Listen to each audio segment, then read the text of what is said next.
Good afternoon. At 6 a.m. this morning, students 2 miles from here on Brown University's campus set up an encampment, joining a wave of peaceful protest and direct action on university campuses across the country, turning our eyes towards Gaza, where horrifyingly over 35,000 Palestinians, men, women, children, humans, have been murdered now in 200 days of genocide. This is ongoing violence that our country directly funds, and I want us to start today by taking a moment of silence to feel the breath in our bodies, to grieve the bodies that have been taken. I want to be clear that these statements are in solidarity with student movements across the country right now. It is all interconnected. Let's take a breath.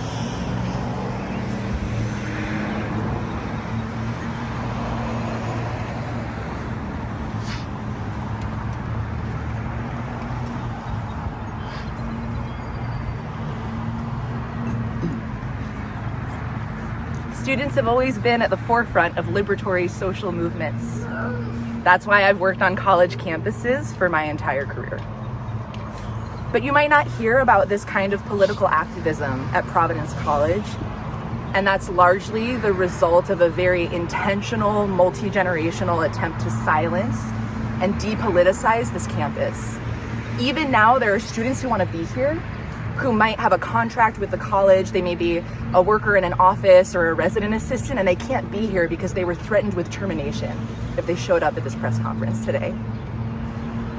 Shame. And yet there has always been a remnant here at Providence College of people doing the quiet work of community building and justice, speaking clearly what they need and what they demand in regards to human dignity. Everything I am about to say has in some way been shaped or influenced by the elders who have gone before me. The community I've loved, who loves me, and who I'm so proud to be a part of. For years, the portraits of these queer elders and ancestors hung behind me on my wall in my office in Moore Hall at the college. Christine Jorgensen, Audre Lorde, Harvey Milk, James Baldwin, Marsha P. Johnson, and Chavela Vargas. And, of course, the Divine Mother, Mary. I thank them for their love, for their legacies, and for their strength. Thank you all so much for being here.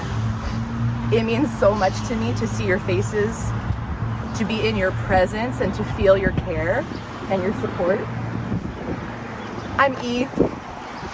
Corey Cole, and it was one of the greatest honors of my career and vocation to be the first hire to do LGBTQ inclusion work at Providence College.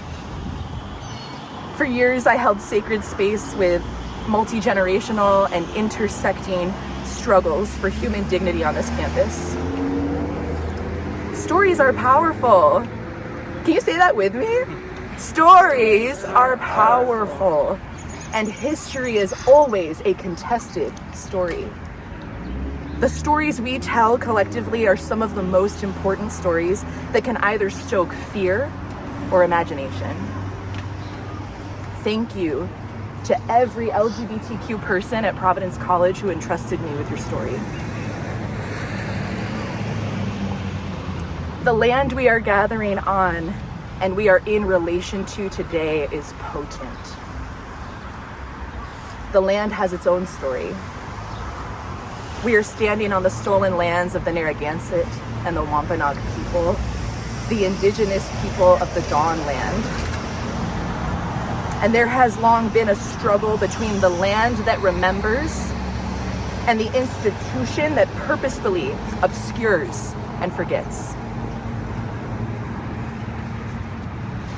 This week, my lawyer and I filed a charge of discrimination against Providence College with the Rhode Island Commission for Human Rights. My experience at Providence College is not an isolated event. I was hired in 2020 to engage with current and future LGBTQ students to represent to them that Providence College is a place where queer students and faculty are shown love, respect, and acceptance. The reality that quickly became clear to me was that while PC was happy to take students' money and to enjoy the reputation of being inclusive, it is and has always been opposed to living out those ideals. The community has spoken for itself. In a thorough and brilliant open letter about LGBTQ suffering and injustice over generations of the college, the community has said what it needs and what it demands. This letter carries on the great legacy of the 2015 and 2020 student demands, and those detail a chronic, violent, and oppressive way of discriminating against, silencing, and pushing out anyone who does not fit who this institution was created for, namely white, cisgender, heterosexual men who wanted Catholic higher education. As the brilliant Indigenous scholar Charlie Amaya Scott has reminded us, these are colonial institutions built on stolen land through stolen resources by stolen people. Providence College has changed demographically over time, but the systems and structures operating within it have not. I hope that by filing this charge and later going to trial, that this public accountability and pressure will contribute to the lasting changes that the community has been demanding for generations. And if demand is a difficult word for you, Providence College administration, I invite you to read the beautiful letter from Dr. Reverend Martin Luther King Jr., letter from a Birmingham jail.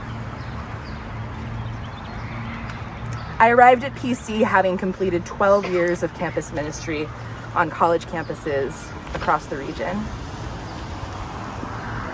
I was slowly coming out as queer to my family and my colleagues after working for an organization where I had to sign paperwork that I wouldn't be gay. I was weathering tremendous loss, and I was also picking up some organizational leadership skills along the way. The road to coming out as LGBTQ within Christian and Catholic contexts is not an easy one. It's very powerful and healing to have my family with me today. And this beautiful coalition of community that is crying out for justice on this campus. I came to PC as someone deeply committed to the Jesus way. He's the one who taught me about empire. Jesus spoke in parables, these bite-sized stories that if you had ears to hear and eyes to see, you would note little jabs at the Roman Empire all throughout his storytelling and his work. He was a mystic and a healer. Providence College has eclipsed this Christ. Providence College students, alumni, faculty, and staff have begged for generations for this college to be Catholic, to move in the cruciform, enemy-loving, power dynamic flipping, anti-empire way of Jesus. Other Catholic colleges have figured this out, have found a way to be faithfully Catholic and to create room for their LGBTQ community. You have refused. We are here today to call you back to your humanity. We know you feel in your spirit when veritas, that tangible truth of human dignity and love and mercy, comes into conflict with your institutional obligations, your duties, and your inhumane commitments. Jesus' harshest words were reserved for the religious elite of his day. There is a story we tell ourselves, especially in Rhode Island, about the Catholic Church. We say, what do you expect? They're Catholic. This is the way it's always been. This is the way it will always be. We are in an earth-shaking time of rearranging our relationship to oppressive systems and behaviors passed down generation to generation. And we're here today to gather and say, no, you do not get a pass on discriminatory behavior, on violating civil and human rights. You don't get a pass. Is that what it means to be Catholic? Do we want that Catholicity? I don't think so.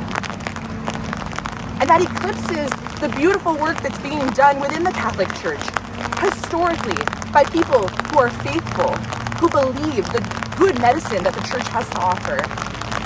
We have to tell a different story. Until the church contends with its deeply violent colonial history, there will not be collective healing at Providence College, or honestly in the wider geopolitical sphere which the Roman Catholic Church has touched in every point. That colonial violence lives in the land. It lives in the body of every child molested by a priest. It lives in the mass graves dug up of Indigenous children stolen from their families and their relations, violently assimilated in Catholic boarding schools. It lives in the body of every woman who has been silenced in her leadership and her voice. And it certainly lives in the bodies of every queer, young person and adult who has wanted to serve the church with an earnest heart and has been rejected. We say no. No. You don't get a pass. To my former Providence colleagues in mission and ministry, I offered you missiological frameworks. I worked well within your theological boundaries, and I was trying to show you what is possible when we lead out of love instead of fear, when we lead out of creativity and innovation instead of anxiety. Repeatedly, you gutted the work I brought to you of any potency for LGBTQ justice and dignity. And you primarily focus on a defensive posture around the church's teaching of human sexuality and gender. Painfully, I experienced repeated direct and indirect pattern discrimination from you at the college. I was told I couldn't identify as queer. I was told that the Dominican friars were not going to like my gender transition and I should keep that private. You raised up barrier after barrier to my completing the work you hired me to do. If you can recall the scene in the Peanuts where Lucy is setting up the football for Charlie Brown to give it a punt and she keeps moving it, that was my experience working for Providence College. The rules kept changing under my feet. Impossible to keep track of. Most offensively to me and my community, you buried the interviews that I conducted with LGBTQ alumni and the 60-page report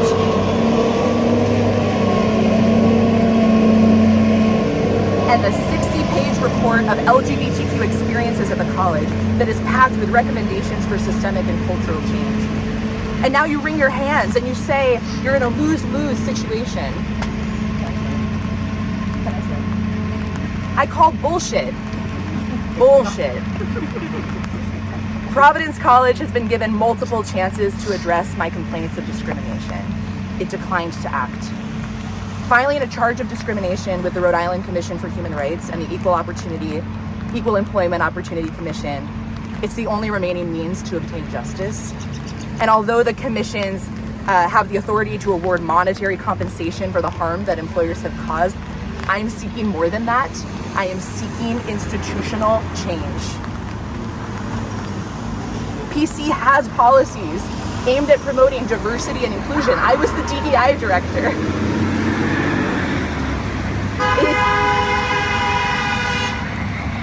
It has used those policies to lure LGBTQ students and faculty to the school, and I want the college to live up to the goals of inclusion set forth in its own policies.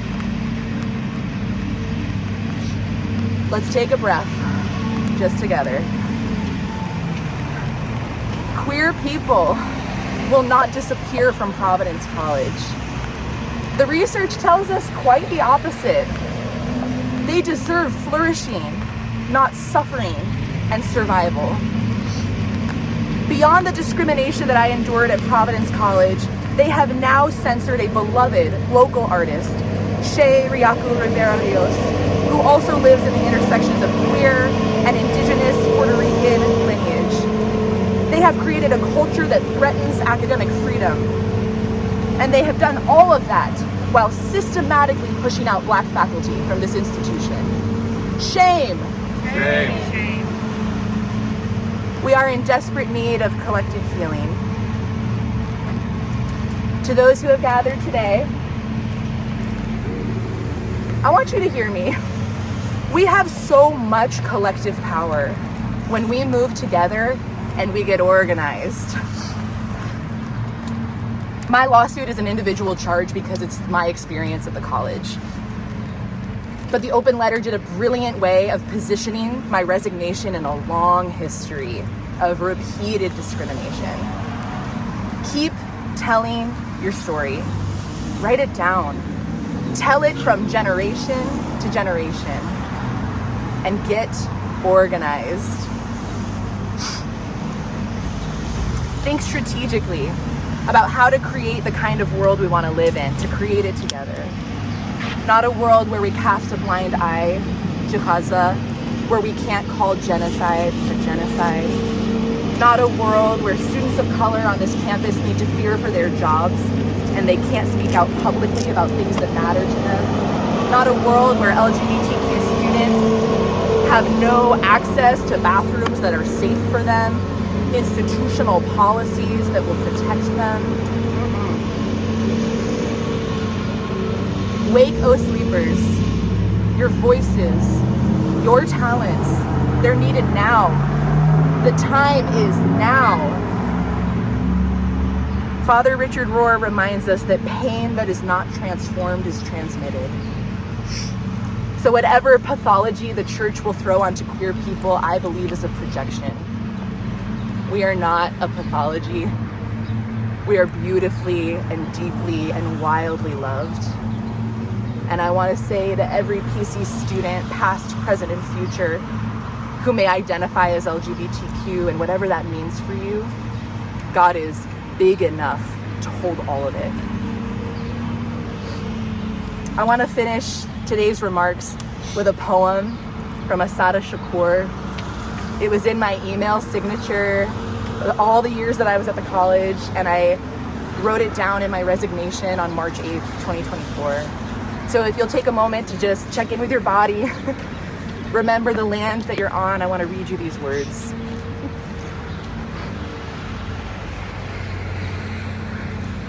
I believe in living. I believe in birth. I believe in the sweat of love and in the fire of truth. And I believe that a lost ship, steered by tired, seasick sailors, can still be guided home to port.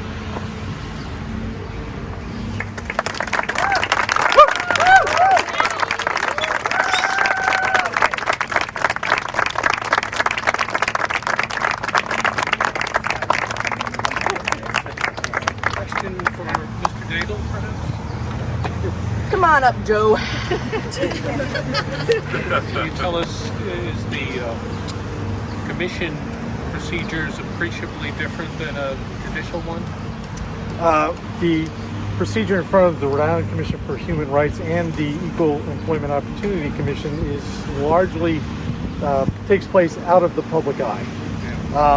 The case is handled by an investigator, and as attorney for an employee, you are not allowed to do a lot of the things that you're able to do when you're in court, including subpoenaing witnesses, placing them under oath, questioning. So although I have the highest respect for the people who work for those commissions, the investigators involved, they probably lack the resources to fully investigate this matter to the extent that we think is necessary. Just one other question. Does he have a strong case? I believe, yes, our case is very strong. Can you offer a little detail on how the investigation works, how it plays out? It's the initial part of the investigation takes place when we file our charge of discrimination. That is sent to the employer, and the employer is given the opportunity to respond to those allegations. Once those allegations have been responded to in writing, the employer's response is then sent to myself and to my client to respond to those. At that point in time, the investigator will make an initial finding of probable cause or no probable cause. And all that is a determination as to whether the commission is willing to continue handling the case, or instead will give the employee the right to file a lawsuit. Do these cases typically end in a monetary settlement? Yeah, that's a typical way that they end, although I don't think that it's likely that this case will be settled under those grounds. There's two means of redress that's available to an employee in my client's position.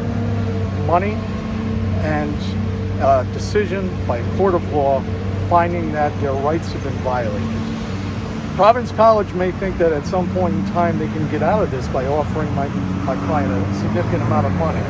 But as we've already stated in our statement, that's not how this case is going to end. They have to make change.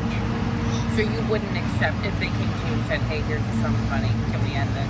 I would imagine that any offer that they make to us will be not only monetary, but they will make some offer to change their policies. And until we know what that offer is, I make no prediction as to how we proceed. You'll keep us posted. I will. What kind of policy change would you like to see? I mean, can you just lay a little of that out? Providence College, if you go on their website, it takes about 30 seconds to find multiple statements where they say that they are in favor of inclusiveness, and that includes members of the LGBTQ community. They're not living up to their own statements. Right. They are getting students to come to this college under the false claim that they will be treated equally. And Right. each student who comes to this college ends up paying, if they stay the full 4 years, approximately $250,000. Right. So there is a significant financial benefit to the college to represent that they are LGBTQ inclusive. Pete, judging by the turnout here, you have quite a bit of support. What do you think of that? I'm incredibly grateful. Yeah. I feel the phrase I use that I grew up with my mom saying over me is hemmed in, behind and before. And it's a feeling of connection, coalition, mutual aid, and comfort. And I feel that deeply. How do you differentiate between more window dressing and actual substantial change? I'm not sure I understand your question. You've said already that they already have all these policies saying they're inclusive, but yet they're not. So if they say we're going to put all new policies, same thing all over again. How do they actually see actual change? I think that he is probably better equipped to answer that, but in my opinion, allowing Pride Week to go forward without any hindrance, allowing the students who need it to have safe spaces. Yeah. And honestly, the community has spoken for itself on this. I encourage everyone to look at the open letter. It's linked in a number of media sources, and it has a list of demands. And those demands spell out with charity, with reality and honesty what the needs are. And they include structural change involving healthcare, involving housing, involving how students move, what protections are there for discrimination for LGBTQ employees, what kinds of accountability is reasonable, restorative processes, how do we do this as a community? We're looking for change. Thank you both. Thank you. Thank you. Thank you.